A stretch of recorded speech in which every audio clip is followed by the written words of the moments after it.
प्रधानमंत्री नरेंद्र मोदी आज अमेरिकी राष्ट्रपति जो बाइडेन के साथ वर्चुअल बैठक करेंगे।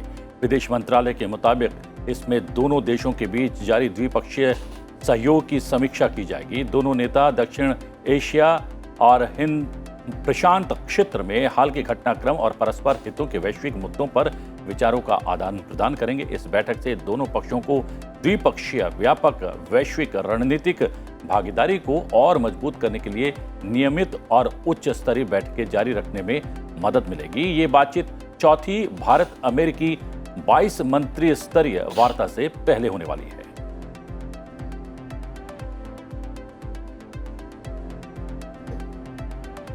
चौथी भारत अमेरिका 2+2 मंत्री स्तरीय वार्ता आज वॉशिंगटन में शुरू होगी। रक्षा मंत्री राजनाथ सिंह और विदेश मंत्री एस जयशंकर भारतीय प्रतिनिधिमंडल का नेतृत्व करेंगे। अमेरिकी प्रतिनिधिमंडल का नेतृत्व रक्षा मंत्री एंटनी ब्लिंकन और रक्षा मंत्री लॉयड ऑस्टिन करेंगे।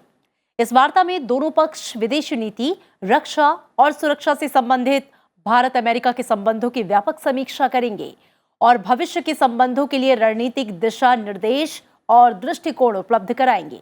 2+2 वार्ता प्रणाली से दोनों पक्षों को महत्वपूर्ण क्षेत्रीय और अंतर्राष्ट्रीय घटनाओं पर भी विचारों के आदान प्रदान का अवसर मिलेगा। लोकसभा अध्यक्ष ओम बिरला आज असम के गुवाहाटी में 8वें CPA सम्मेलन का उद्घाटन करेंगे। सम्मेलन का विषय समाज के आकांक्षी वर्गों के लिए विकास के परिणाम को अनुकूलित करने में मदद करने के लिए विधायी निरीक्षण को मजबूत करना है। रविवार को लोकसभा अध्यक्ष ने गुवाहाटी में 20 देशों से आए राष्ट्रमंडल संसदीय संघ की कार्यकारी समिति के सदस्यों और भारत परिक्षेत्र से जुड़े 22 से अधिक राज्यों के विधानसभा अध्यक्षों, विधान परिषद अध्यक्षों और उपाध्यक्षों से मुलाकात की। लोकसभा अध्यक्ष ने काजीरंगा नेशनल पार्क सहित असम के पर्यटन स्थलों का दौरा भी किया।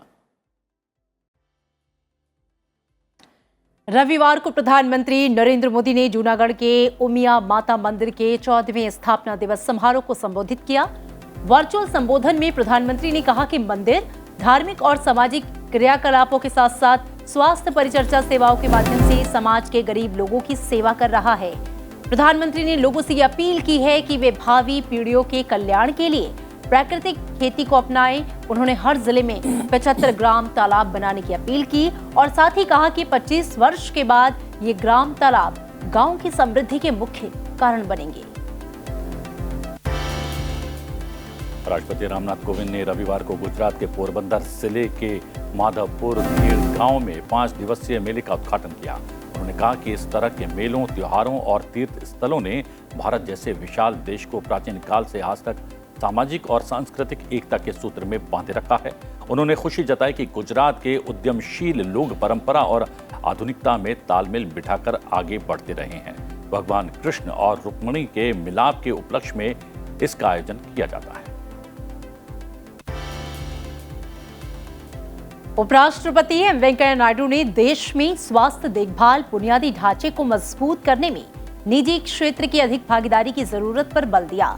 उन्होंने निजी क्षेत्र से सरकार के प्रयासों का समर्थन करने और चिकित्सा के पेशे और संबंधित गतिविधियों को मिशन के तौर पर चलाने का आह्वान किया। उपराष्ट्रपति ने नई दिल्ली में सफदरजंग विकास क्षेत्र में नई महाजन इमेजिंग सुविधा का शुभारंभ करते हुए ये बात कही। उन्होंने कहा कि विश्व स्तरीय स्वास्थ्य देखभाल, बुनियादी ढांचे का निर्माण और नैदानिक सुविधाएं लोगों को सुलभ कराना समय की जरूरत है। और आइए अब नजर डाल लेते हैं राज्यवार खबरों पर।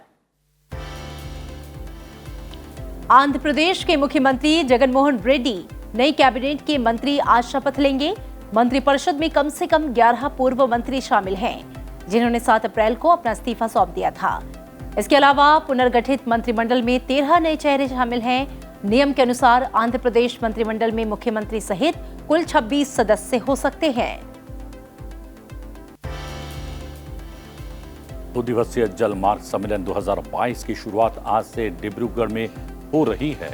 इस सम्मेलन का आयोजन भारतीय अंतर्देशीय जलमार्ग प्राधिकरण और बंदरगाह जहाजरानी और जलमार्ग मंत्रालय की ओर से करवाया जा रहा है। इस सम्मेलन का उद्देश्य प्रधानमंत्री गति शक्ति राष्ट्रीय मास्टर प्लान की आकांक्षाओं के साथ जलमार्ग सम्मेलन का उद्देश्य आर्थिक कार्यों को ऊर्जा प्रदान करना और रोजगार सृजन में तेजी लाने के लिए पूर्वोत्तर क्षेत्र में मल्टी मॉडल परियोजनाओं का तेजी से विकास करना है।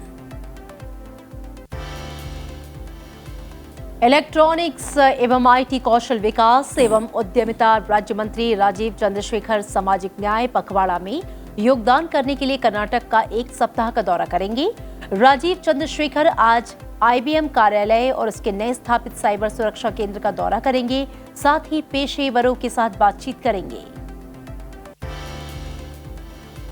कर्नाटक के मुख्यमंत्री बसवराज बोम्मई उडुपी के दौरे पर हैं। वो वहां पर डॉक्टर बनंजे गोविंदाचार्य की स्मृति में एक डिजिटल पुस्तकालय का उद्घाटन करेंगे। प्रख्यात संस्कृत विद्वान और प्रवचनकर्ता बनंजय गोविंदाचार्य का दिसंबर 2020 में निधन हो गया था।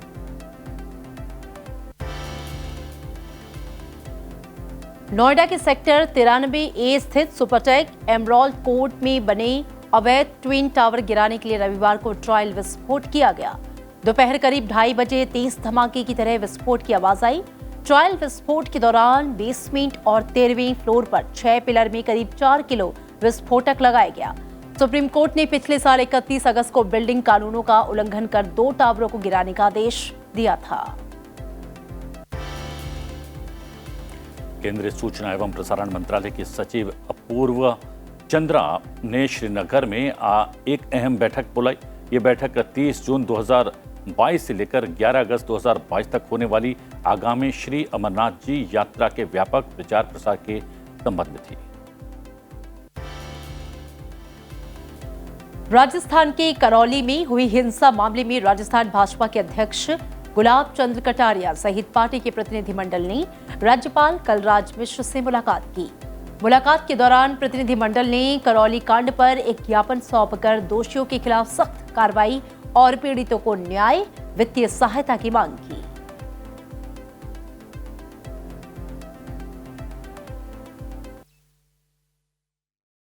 और चलिए अब नजर डाल लेते हैं अंतर्राष्ट्रीय खबरों पर।